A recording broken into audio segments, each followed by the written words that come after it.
Bonsoir, je suis ravi de vous retrouver pour l'émission Le Micro du Soir. Aujourd'hui, nous allons faire une petite pause. La semaine dernière, nous avons discuté avec la politologue Sylvia Marton des résultats du premier tour de l'élection présidentielle et nous ferons l'analyse des résultats du second tour la semaine prochaine avec une autre politologue, Raluca Alexandrescu. Mais ce soir, je vous propose de souffler un peu, de parler d'autre chose. Nous accueillons Patrick Ouriagli, que certains d'entre vous connaissent. Il co-dirigea à Bucarest l'association d'insertion par l'activité économique Ateliere Fara Frontiere avec son épouse Raluca de 2009 à 2019. Après un passage sur l'île de la Réunion, région française d'outre-mer située à l'est de Madagascar, Patrick Ouriagli réside aujourd'hui à Nice, où il poursuit le développement d'une entreprise de valorisation des biodéchets, activité qu'il a démarrée depuis la Réunion. Patrick Ouriagli, bonsoir. Bonsoir. Je suis ravi de vous retrouver à travers le micro du soir et je pense que beaucoup d'auditrices et d'auditeurs qui vous connaissent seront ravis d'avoir de vos nouvelles après tous ces voyages. Alors, nous allons bien évidemment parler de votre travail actuel, mais en premier lieu, j'aimerais savoir, et je pense que d'autres qui nous écoutent aimeraient savoir comment vous allez, comment vous sentez à Nice après 2 années passées à La Réunion et surtout après plus de 10 ans passés à Bucarest. Eh bien merci, ça va très très bien, ça y est, le printemps arrive, les beaux jours aussi. À Nice, en effet, c'est ma ville natale, donc c'est un retour aux sources et j'en suis content pour ça, retrouver la famille et les amis proches qui sont ici. Après, en effet, pas mal de déplacements et d'endroits différents, comme après la Roumanie, la Réunion, et voilà, mais très content d'être ici, en tout cas. D'accord. Et donc, avant de parler de votre activité actuellement, La Réunion, vous êtes resté là-bas pendant 2 années, c'est ça à peu près? Un peu plus, non, presque 3 ans et demi. D'accord. On est parti en 2019, fin 2019, on est arrivé début 2020 à La Réunion, juste avant le Covid, janvier 2020, et après on est revenu à Nice en 2023, mi-2023, donc 3 ans et demi à La Réunion. Alors allons-y. Parlez-nous de votre activité en ce moment, de cette entreprise de valorisation des biodéchets et comment elle se porte là où vous vous trouvez. Oui, alors donc les alchimistes, c'est un réseau qui a été créé à Paris en 2016, donc ça fait presque 10 ans, par un ami et un cofondateur, donc un ami Alexandre Guidouy, qui était lui-même dans l'aventure Atelier sans frontières, dont on reparlera probablement. Et du coup, nous, ou plutôt moi, j'ai rejoint cette initiative à partir de 2018. On commençait à avoir envie de partir un peu loin, de découvrir de nouveaux horizons avec mon épouse, avec Raluca, et en ayant suivi les débuts avec Alexandre de cette entreprise des alchimistes, puisque nous-mêmes chez Atelier sans frontières, Atelier Fara Frontiere, on avait une ferme, on a toujours une ferme d'ailleurs, sur lequel on faisait du compost. On s'intéressait au sujet, je m'intéressais beaucoup au sujet. Donc quand j'allais à Paris, j'allais voir ce qu'ils faisaient. Et il y a eu une opportunité qui s'est ouverte à La Réunion, parce qu'il y avait pas mal de demandes sur cette île, de solutions pour valoriser les déchets alimentaires en particulier, qui débordent, on ne sait plus trop quoi en faire, donc trouver des solutions pour les valoriser en local. Ça avait du sens. Donc je suis parti une première fois en 2018 pour voir si ça avait un intérêt, s'il y avait vraiment des choses, des pistes. Et ensuite, j'y suis retourné à plusieurs reprises et puis on a décidé en 2019 d'y aller. On est parti début 2020. Donc c'est une entreprise sociale qui a été créée en 2016 à Paris, et puis après c'est des porteurs de projets locaux, moi donc à La Réunion, et puis ici où je suis maintenant, où j'ai rejoint l'équipe de Côte d'Azur par des porteurs de projets qui sont basés à Toulon. il y en a un petit peu partout en France, presque 30 agglomérations maintenant, avec ce même modèle qui est de valoriser les déchets alimentaires pour nourrir les sols. Donc, raison d'être de cette entreprise, une entreprise sociale qui a donc un fort engagement sur ce sujet qui est le nôtre, qui sont les sols. Donc, régénérer les sols qui sont au même titre que les océans, ou on parle des forêts aussi beaucoup, mais on parle aussi des sols qui sont un levier très fort pour lutter contre le réchauffement climatique, tout simplement parce que ils sont un gros puits de carbone potentiel. C'est-à-dire que les sols vivants peuvent séquestrer, on dit, ou capter le carbone de manière très efficace et lutter très efficacement contre le réchauffement climatique. C'est un peu le point de départ de ce mouvement, de cette idée, de se dire, OK, comment faire pour remettre de la vie dans les sols? Comment faire pour régénérer les sols? Il y a plein de techniques pour le faire. On parle d'agriculture régénératrice. Je pense que vous en avez déjà parlé sur votre antenne aussi. Oui, effectivement, avec Patrick Valmarie, oui. Je pense peut-être que ça vous dit quelque chose. Tout à fait, oui. Et donc, le compost, c'est une des façons de faire. C'est vieux comme le monde, mais à part, bien sûr, quelques personnes à la maison, de manière très, on va dire, microscopique, mais bon, plein de petites initiatives personnelles. C'est quelque chose qu'on ne faisait plus, qu'on ne fait plus. En tout cas, l'agriculture utilise très peu. Et on s'est dit que c'était vraiment dommage. Et comment faire pour avoir un trait d'union entre ces quantités incroyables de biodéchets qui sont jetés et qui, alors en Roumanie, je ne sais pas où ça en est, mais à l'époque, c'était vraiment pas grand-chose qui était valorisé. En France, on est encore autour de 70% des déchets alimentaires qui sont brûlés, incinérés ou enfouis, en général incinérés. Et c'est vraiment dommage parce que c'est 80% d'eau, 85% d'eau, comme nous, on est essentiellement constitué d'eau, donc les déchets alimentaires sont des déchets organiques, c'est la même chose. Donc on fait quelque chose avec un fort impact, et donc le modèle, c'est de dire, OK, on va collecter ces déchets alimentaires de manière séparée. En France, il y a une loi qui nous aide à faire ça, puisque depuis 2024, tout le monde est obligé de le faire. C'est la loi AGEC qui impose notamment le tri et la valorisation des biodéchets. Donc, les collecter séparément et les valoriser sur des plateformes de compostage pour en faire ce fertilisant.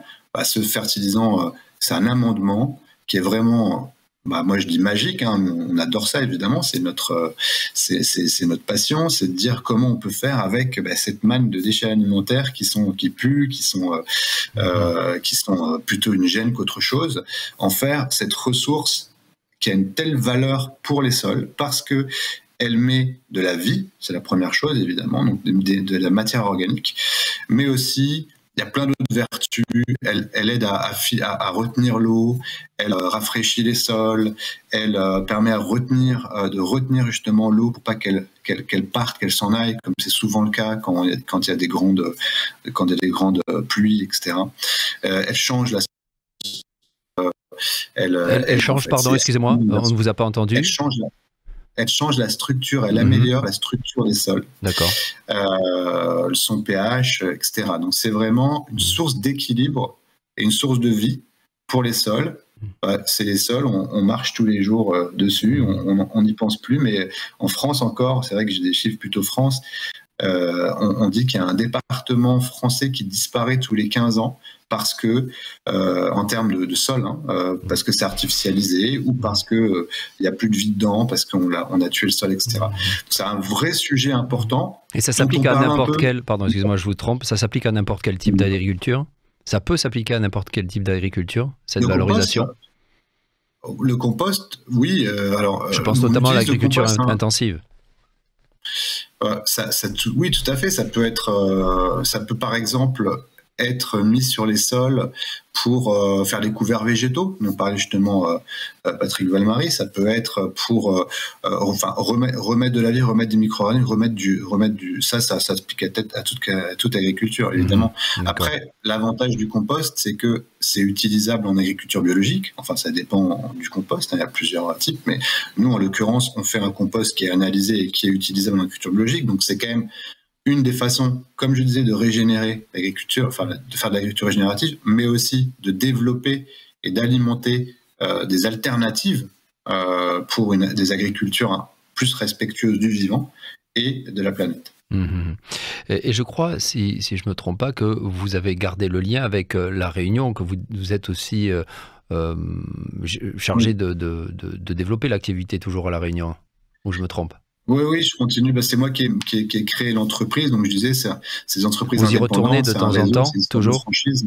Donc, oui, je continue à être président de cette structure-là. J'y retourne, pas fréquemment, hein, je travaille avec l'équipe à distance beaucoup, mais j'y retourne moins d'une fois par an. J'essaye de très peu prendre l'avion en général, de toutes les façons. Donc, bon, c'est plutôt... Et puis, l'équipe est assez autonome, et très autonome. Petit aparté sur la Réunion. Comment l'avez-vous vécu, cette île? Qui est donc, je le rappelle, une île qui fait partie de la France. Hein. Exactement. C'est une super parenthèse pour nous. Alors ça aurait pu durer. Hein. Finalement, on s'est dit, on a ressenti le besoin de rentrer pour des raisons plus personnelles et familiales, comme je le disais. Mais c'est un peu hors du temps. Je sais que vous êtes déjà allé vous-même. Donc, je ne sais pas, pour les auditeurs qui sont allés, ils voient bien ce que je veux dire. C'est un endroit qui est magnifique, une île qui en plus a beaucoup de diversité, hein, à plein d'égards. C'est pas que l'île déserte avec les plages, et c'est même pas tellement ça. C'est plus l'intérieur avec des cirques fabuleux, avec des reliefs incroyables, des cascades, des forêts, des rivières. Enfin, c'est un paysage incroyable. C'est des gens aussi, et c'est aussi une des raisons pour lesquelles on voulait y aller. Alors, à part le climat, qui pour quelqu'un du Sud, c'était important de retrouver un climat un peu plus clément. Mais c'était des personnes qui sont des communautés évidemment, donc qui sont très différents, très divers. Il y a donc des personnes qui sont issues, beaucoup, hein, la majorité est issue de l'esclavage et qui ont fourni une grosse partie de la population réunionnaise aujourd'hui. Mais il y a des communautés indiennes, des communautés chinoises, évidemment, des Français de métropole, et tout ça avec des religions différentes, avec des coutumes très différentes qui s'expriment de manière très libre, sans aucune entrave et en se comprenant très bien. Et souvent, les familles, d'ailleurs, sont mélangées et ont plusieurs religions, plusieurs façons de vivre, plusieurs couleurs. La nourriture aussi, il y a tellement de choses, c'est tellement riche sur un tout petit territoire, hein, et en fait avec pas grand monde, parce qu'il y a 850 000 personnes. Mais non, c'est magnifique comme endroit, c'est une très belle expérience. Après, pour nous en tout cas, le choix de revenir, c'est que c'est très loin, c'est ça, c'est qu'il faut, si on veut revenir, si on veut voir les proches, c'est 11 000 kilomètres qu'il faut faire plusieurs fois par an, et ça, on ne voulait plus le faire, on se sentait, c'était un peu difficile pour nous de vivre ça. Mais non, c'est super, magnifique, plein de choses à découvrir, à faire, à voir, vivement d'y aller. Et comme vous dites, c'est la France, donc pour nous, ça a été aussi une des raisons d'y aller, c'est qu'on voulait partir loin, mais sans forcément se retrouver dans une posture complètement expatriée et avec une difficulté de rencontrer et de se sentir un peu comme les autres, ce qui était possible à La Réunion, puisque finalement, on n'était pas si différents, on était tous différents, mais en tout cas avec des modes de vie qui étaient pas déconnectés de la réalité. Alors, revenons un petit peu, comme vous l'avez proposé à Atelier Fara Frontiere. Quel est le lien, s'il y en a, un ou plusieurs, je ne sais pas, entre ce que vous faites aujourd'hui et Atelier Fara Frontiere? Pour vous, et où sont-ils? Où est le lien? Il y a un très grand lien, beaucoup de liens. Alors, comme je le disais, donc Atelier, pour resituer, c'est une association d'insertion par activité économique. Mais donc, les activités réalisées par l'association, ce sont toutes, ou en tout cas, c'était toutes, et puis en tout cas majoritairement, des activités liées aux déchets, donc au réemploi et au recyclage des déchets. On a commencé avec les déchets électriques et électroniques, donc informatiques principalement. On récupère et on réemploie les ordinateurs pour les donner en général, et puis parfois les vendre et alimenter l'activité. activité donc sur les déchets informatiques, sur les déchets de matériel publicitaire. Donc ça c'est Rimesh qui donc on fait des sacs et autres accessoires à partir de bâches publicitaires. Et la dernière activité, bon, alors qui est moins liée aux déchets, qui n'est pas liée aux déchets, c'est toujours la ferme Bio & Co, où nous avions commencé, alors je ne sais pas où ça en est, parce que justement on s'est rendu compte que c'est pas si facile et qu'on avait un peu du mal à le faire bien, à faire du compost en collectant des déchets alimentaires avec un gros partenaire qu'on avait avec une enseigne de grande distribution où on collectait les biodéchets pour donner une partie et puis composter le reste. Mais sinon, le projet, c'est une ferme où on produit des légumes bio et on les vend essentiellement sous forme de panier à des clients particuliers ou entreprises. Et tout ça, donc majoritairement, encore une fois, lié aux déchets, et tout ça comme support d'insertion pour des personnes éloignées de l'emploi. Donc, modèle et projet entreprise qu'on a initié en 2008-2009, donc avec Raluca, à l'initiative d'Ateliers sans frontières. Ateliers sans frontières qui est elle-même une association d'insertion en France, à Bonneuil-sur-Marne, à côté de Paris, et qui a initié ce modèle-là. Moi, j'avais commencé quelques années auparavant à créer Ateliers sans frontières au Maroc, puis Raluca en Roumanie, que j'ai rejoint pour faire ce sujet-là. Ce sujet-là, les déchets, l'insertion, l'économie sociale, tout se retrouve différemment, mais tout se retrouve dans les alchimistes, avec encore un lien supplémentaire, c'est que le fondateur des alchimistes, comme je disais au début, c'est Alexandre Guillouis. Et Alexandre Guillouis, c'était à l'époque le directeur d'Ateliers sans frontières quand on a créé le Maroc et la Roumanie. Donc on s'est connus à ce moment-là. Lié au groupe SOS, non, si je ne me trompe pas. Alors, ça c'est encore une autre étape, c'est-à-dire que nous, quand on est parti de Roumanie avec ma femme, on a souhaité transmettre évidemment, et pas que l'activité s'arrête, parce qu'on partait un petit peu loin et on a plus de contact, on a en tout cas plus de relations fortes, travail. Donc il fallait trouver une personne, c'était Damien. Aujourd'hui, il est parti aux États-Unis et puis Damien Thierry, Damien Thierry, il a transmis également l'association. Mais c'était aussi d'avoir une structure. Et Ateliers sans frontières en France avait un peu changé son modèle et en tout cas n'était plus dans une optique d'ouvrir des antennes et d'avoir un développement international. Donc il fallait on souhaitait trouver un groupe qui pourrait pérenniser, assurer et on va dire se rendre plus solide cette entreprise, cette association, ce qu'on appelle ça une entreprise sociale.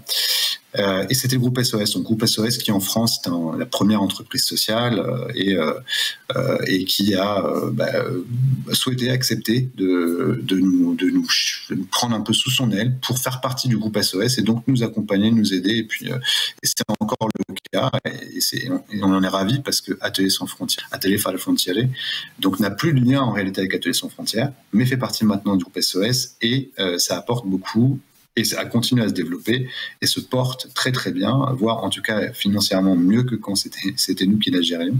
Et puis avec toujours les mêmes valeurs et toujours une grosse partie de la même équipe qui est toujours aussi motivée. Ça fait vraiment très plaisir de voir ça. Pour nous, évidemment, c'était important que ça ne s'arrête pas, vu que c'est pas seulement notre entreprise, c'est pas du tout notre entreprise, c'est une association, on n'a pas d'action à l'intérieur, mais ce qui est fort dans cette association, c'était l'impact social et environnemental qu'elle peut avoir et qu'elle peut faire, et le rayonnement aussi qu'elle peut apporter autour d'elle, ce qui a été le cas. Donc ces mêmes ingrédients-là sont chez les alchimistes, puisque c'est une entreprise sociale. Elle a une raison d'être forte et elle est toujours liée à la valorisation des déchets, là en l'occurrence des biodéchets, donc faire quelque chose d'utile avec des déchets, donc en transformant en ressources, même idée. On faisait déjà du compost d'ailleurs, comme je le disais, à Frontières. Et l'insertion, alors c'est plus l'objectif principal, comme c'était le cas pour Ateliers Frontières, mais ça reste, et c'est toujours un point important, c'est-à-dire qu'on n'est pas une entreprise d'insertion, on n'est pas une association d'insertion, les alchimistes, mais on travaille on embauche des personnes issues de l'insertion. Donc pour moi, c'est un peu l'étape d'après, si vous voulez, et c'est important aussi, c'est-à-dire que faire des emplois tremplins.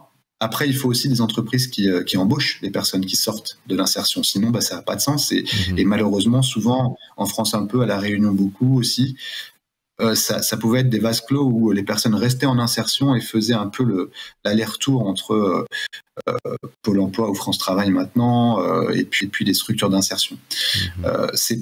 Il faut les entreprises qui ont cette sensibilité-là, qui acceptent, qui comprennent l'intérêt et la possibilité d'accueillir des personnes vulnérables, éloignées de l'emploi, qui ont des difficultés, des problèmes, qui les embauchent dans des jobs qui sont pérennes, des CDI, et qui sont non délocalisables. Et en plus, tant mieux s'ils sont vertueux et s'ils sont pleins de sens, puisque ça les aide quand même à trouver la motivation pour aller au travail, comme on l'a toujours essayé de le développer chez Atelier FR Aventurier. Donc, c'est un peu l'étape d'après, mais on a toujours ces ingrédients-là, à des degrés différents, dans les alchimistes. Alors, Patrick Ourliagli, je sais, vous me l'avez dit en préparant cet entretien, que vous n'aimez pas trop parler de vous, mais ça sera quand même, j'ai quand même une petite question sur vous. Nous en parlions notamment quand vous résidiez à Bucarest. Contrairement à la plupart de vos camarades de classe de l'École supérieure de commerce de Paris, la fameuse ESCP, où vous avez étudié, vous avez tout de suite choisi de vous orienter vers l'économie sociale. Pourquoi avez-vous été différent de la plupart de vos camarades de classe? Alors déjà, pas tout de suite, parce que j'ai commencé par de l'entrepreneuriat plus classique. Déjà, j'ai fait des stages assez longs dans les entreprises quand même, et puis dans les entreprises, j'ai créé une start-up internet en l'an 2000, qui n'avait rien de social, parce que c'était un peu la mode, c'était un peu la bulle, et que je trouvais ça intéressant. J'étais à Paris à ce moment-là, mais ça m'a vite pas comblé, je dirais pas suffi, mais en tout cas, le fait de créer une entreprise, c'était quelque chose de super intéressant et motivant pour moi, mais au bout d'un moment, le fait de pas avoir en tout cas de pas être suffisamment aligné avec le sens de cette entreprise, de la nature de l'activité de cette entreprise-là, me motivait pas suffisamment à me réveiller tous les matins pour aller vendre, pour aller en fait chercher de l'argent. Donc je me suis rendu compte de ça, et puis bon, c'était un parcours un peu plus loin. Peut-être que c'est lié aussi, moi je suis franco-marocain, donc j'ai toujours été très sensible à la question de la diversité de l'autre, et peut-être parfois de la tolérance, de la justice sociale. Bon, c'est des choses, des engagements aussi plus ou moins politiques, en tout cas qui s'expriment dans l'envie de faire des choses qui ont du sens, le besoin peut-être plus que l'envie. Voilà. Donc, c'est un peu pour ça que j'ai ressenti le besoin de faire autre chose. Alors à l'époque, comme vous dites, à l'ESCP, et puis en général, il y avait beaucoup moins de ce qu'on appelle les bifurqueurs maintenant, ou d'entrepreneuriat social, qui existait peut-être même pas comme mot. Il y avait beaucoup moins d'entreprises qui affichent ces fondations et ces valeurs. C'était 98, c'était 99, c'était 2000. C'était vraiment pas des années où encore on avait ça. Maintenant, j'étais pas seul, puisque j'ai mentionné Alexandre Guilluy, qui est à peu près la même génération, son frère Thibaut Guilluy, et c'est beaucoup par lui que je suis parti dans cette voie-là. Lui-même a fait le SCP, était dans les mêmes années que moi. Thibaut, c'est maintenant le directeur de France Travail, et c'est quelqu'un qui a créé Atelier Sans Frontières, et c'est avec lui que je suis parti créer le Maroc. En gros, je lui ai dit moi, j'ai envie d'aller au Maroc, donc c'était aussi comme ça que ça s'est passé. Comme je suis franco-marocain, j'avais envie de retrouver aussi cette partie-là de moi-même. Donc c'est pour faire quelque chose, pas pour aller dans une entreprise, m'expatrier, mais pour faire quelque chose d'utile à ce pays-là, et puis plus généralement pour peut-être le monde, c'est un peu ça. En tout cas, c'était les idéaux que j'avais à ce moment-là. Et lui-même, c'est ce qu'il avait commencé à faire, parce qu'il avait créé Atelier Sans Frontières, même depuis les bancs de l'ESCB. Il était très engagé déjà. Et il m'a dit, Banco, va au Maroc. On pourrait, avant Atelier Sans Frontières, réparer du matériel pour l'envoyer sur des projets de solidarité internationale. Et puis là, je lui dis, on pourrait peut-être faire les ateliers aussi au Maroc avec de l'emploi, de l'insertion qui pourrait se faire sur place plutôt que d'être que des bénéficiaires. Être aussi, il y a des problématiques liées à l'emploi, à la jeunesse. Et donc voilà, on est parti comme ça. Maintenant, c'est vrai que c'est génial. Il y a plein. Quand on dit plein, si on regardait la masse, je pense que ce serait pas si énorme que ça, mais il y a quand même des jeunes, il y a quand même des entreprises qui accueillent des personnes qui ont envie d'avoir un impact un peu que ce qu'ils pourraient avoir dans une entreprise classique. Après les entreprises, évidemment, ont leur utilité, elles créent de l'emploi, elles créent de la valeur, etc. Donc il n'y a pas de sujet. Ça ne veut pas dire qu'il faut pas, et que si tout le monde travaillait dans l'associatif et l'entrepreneuriat social, ça serait pas une bonne solution non plus. Mais oui, pour moi, c'était un besoin. Heureusement, j'ai trouvé d'autres personnes. Il y en avait peu, c'est vrai. Mais quand on fait ces écoles-là, ces grandes écoles, peut-être ça peut être certains, tout le monde n'est pas forcément en ligne avec le discours dominant. Vous êtes l'élite de la France, vous allez diriger des grandes entreprises et puis gagner plein d'argent. Il y en a qui sont tout à fait OK avec ça, d'autres qui se disent je sais pas si c'est pour moi. OK, j'ai fait ces études-là parce que c'est le système un peu à la française. Si tu es bon en classe, on te pousse à aller, ou alors toi-même, tu te dis tiens, oui, allons-y.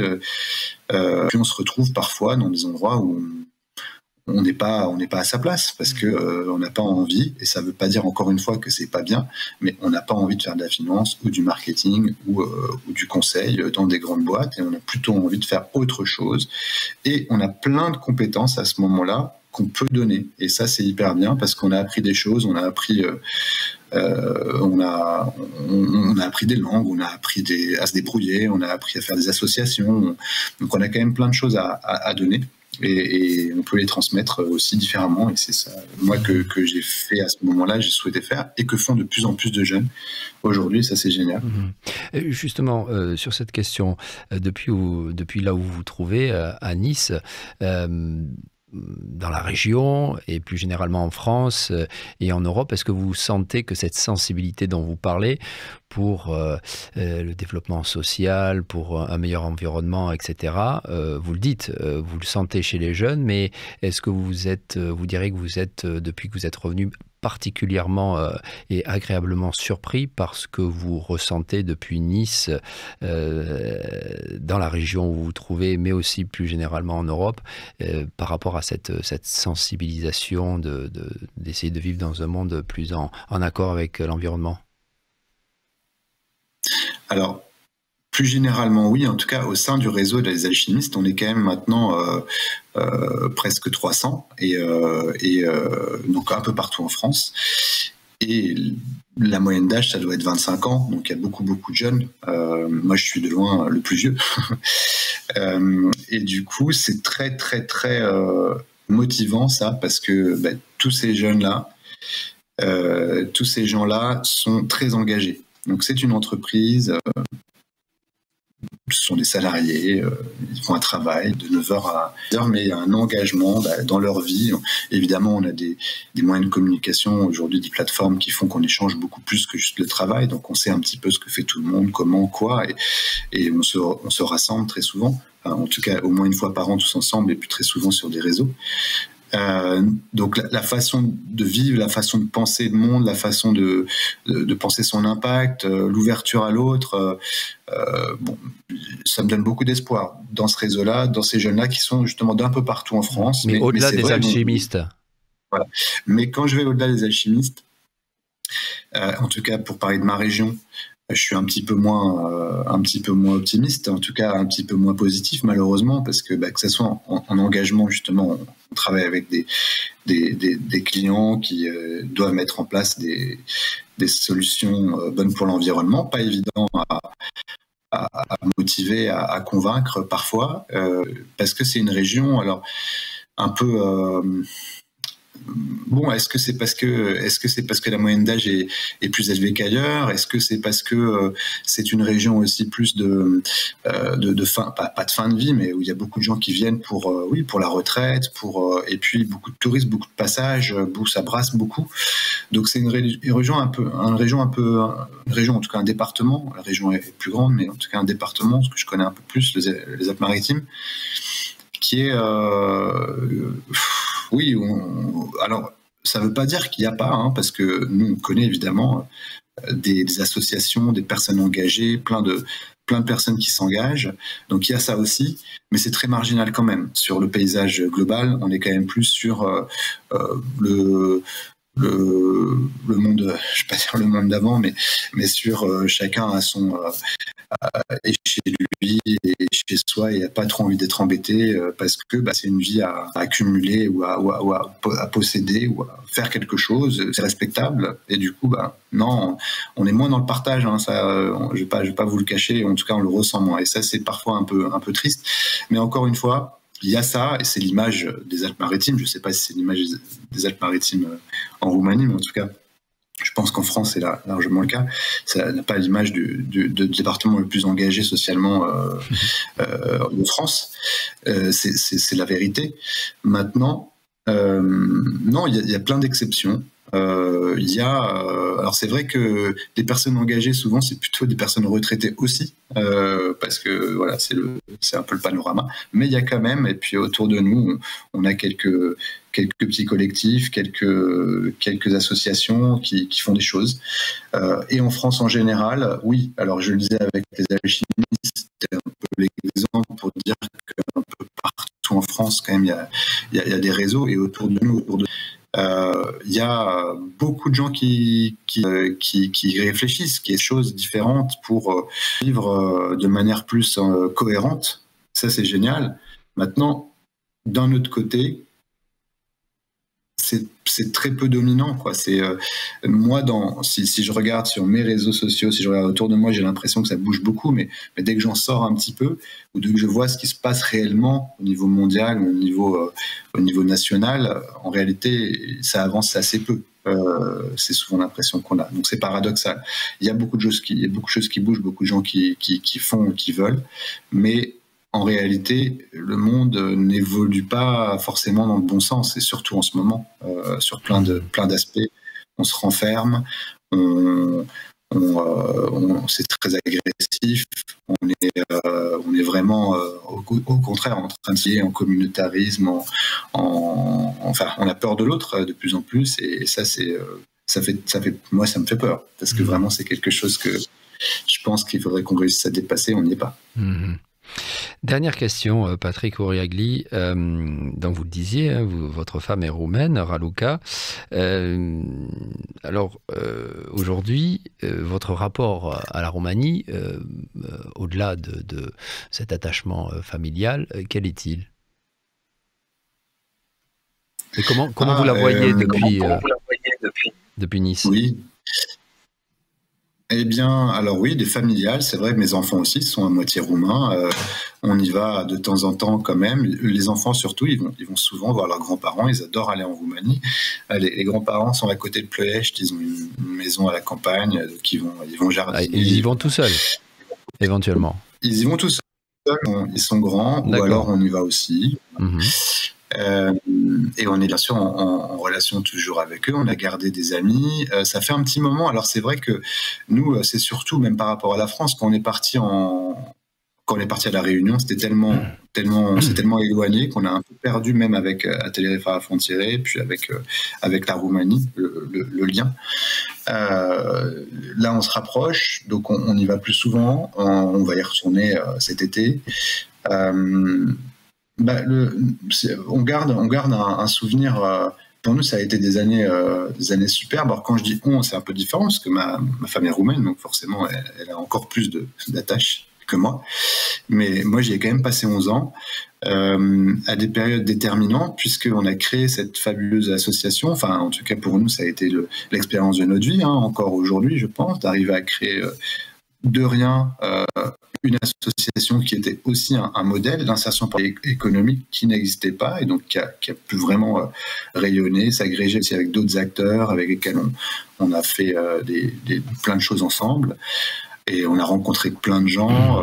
Non, c'était, on garde ça et on garde cette image forte comme un pays où on a pu faire avec les gens dynamiques qui ont voulu changer les choses. Maintenant, aujourd'hui, on a vraiment, je ne sais pas si on peut dire tourner la page, mais laisser ceux sur place s'en occuper. C'est quelque chose qui était important pour nous. C'était de se dire, OK, il faut pas qu'on reste nous accrochés.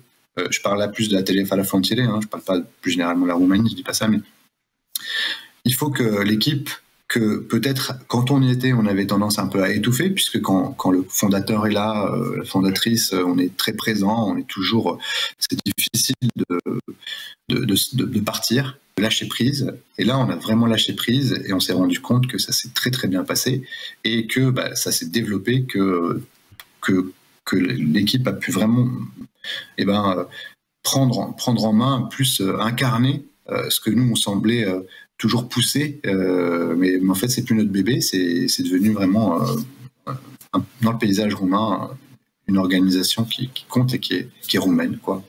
Alors que moi je ne le suis pas, même si en effet encore une fois ma femme l'est, mes enfants le sont et les grands-parents. Donc on garde un attachement fort, on a tellement d'endroits qui sont pour nous aussi, c'est là qu'on a fait nos enfants, c'est là qu'on s'est mariés, enfin il y a tellement de choses évidemment, d'images, d'endroits qui sont pour nous à tout jamais gravés et qu'on revoit avec un énorme plaisir quand on y retourne. C'est un pays magnifique. On essaye de le vendre autour de nous, parce que c'est vrai que c'est pas encore le pays le plus à la mode, même si ça devrait. On se demande pourquoi ça ne décolle pas au niveau physique, alors que d'autres pays comme l'Albanie deviennent de plus en plus attirants, les gens y vont, etc. La Roumanie, ça reste encore très, très exotique, mais tant mieux peut-être, comme ça. C'est que ce qu'ils méritent. Patrick Ourélagli, merci infiniment d'avoir été au micro du soir. Je crois que beaucoup d'auditrices et auditeurs auront été très contents de vous entendre et